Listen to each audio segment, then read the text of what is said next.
Kanalimizga xo'sh kelibsiz.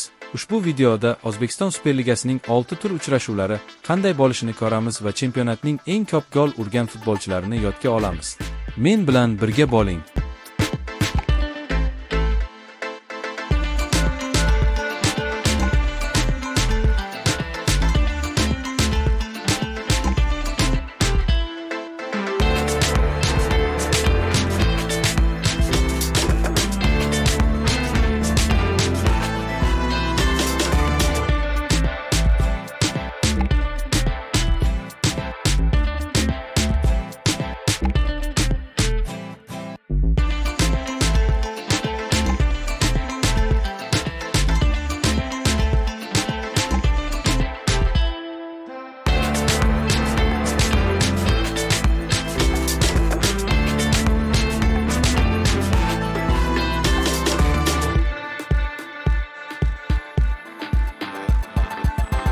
Chempionat to'purari Luz Kachori, bunyodkor, 4 ta gol bilan.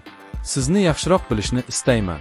Izohlarda qaysi shahardan tomosha qilayotganingizni va qaysi jamoaga muxlislik qilayotganingizni yozib qoldiring. Bu videoni har doim hafta oxirida qaysi jamoalar o'ynashini bilmaydigan va keyin natijalarini so'rab yuradigan do'stingiz bilan bo'lishing. Kanalga obuna bo'lishni va boshqa videolarimizni tomosha qilishni unutmang. Keyingi videoda ko'rishguncha